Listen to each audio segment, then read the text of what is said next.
सुप्रभात बच्चों, हिंदी कक्षा में आप सभी का स्वागत है। बच्चों, आज हम लोग अलंकार की श्रृंखला में श्लेष अलंकार के बारे में पढ़ेंगे और समझेंगे। तो आइए चलिए प्रारंभ करते हैं। श्लेष शब्द का अर्थ है चिपका हुआ। जब एक शब्द में कई अर्थ चिपके हुए प्रतीत होते हैं वहाँ श्लेष अलंकार माना जाता है। किसी काव्य पंक्ति में जब एक शब्द का एक ही बार प्रयोग होता है किंतु उसके कई अर्थ प्रकट और स्पष्ट होते हैं तब श्लेष अलंकार होता है। आइए इसे कुछ उदाहरणों से समझते हैं। रहीमन पानी राखिए, बिन पानी सब सून, पानी गए न उबरे, मोती मानुष चून।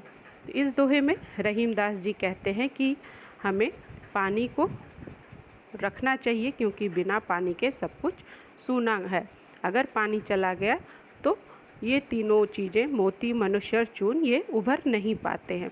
यहाँ पानी शब्द के मोती मनुष्य और चूने के अर्थ में अलग अलग अर्थ लिए गए हैं। जैसे मोती के लिए पानी का अर्थ है चमक, मनुष्य के लिए पानी का अर्थ है इज्जत और चूने के लिए पानी का अर्थ है जल।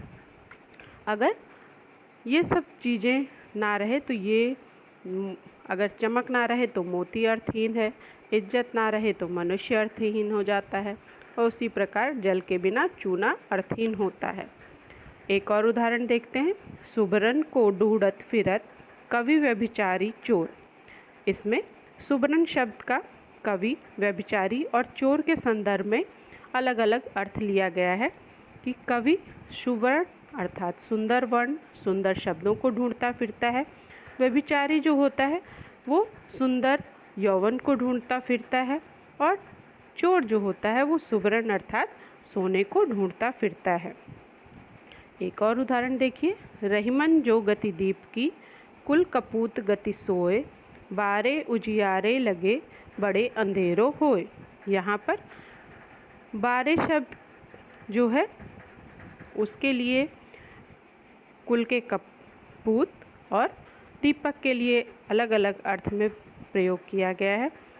इसमें रहीमदास जी कहते हैं कि दीपक और कुल का जो कपूत होता है दोनों की गति एक समान होती है।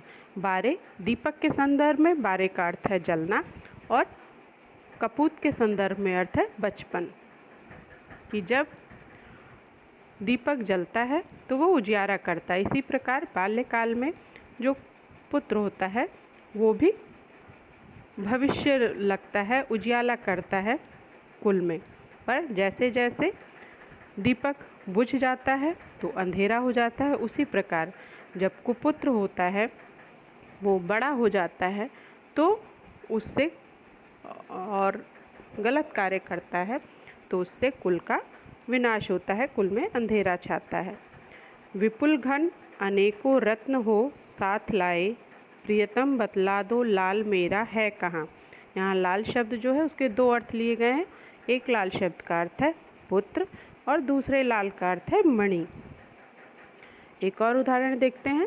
मधुबन की छाती को देखो, सूखी कितनी इसकी कलियाँ। यहाँ कलियाँ शब्द जो है उसके दो अर्थ लिए गए हैं। एक कली का अर्थ है फूल की कली, जो फूल की खिलने से पूर्व की अवस्था होती है, और एक कली का अर्थ है यौवन के पूर्व की अवस्था।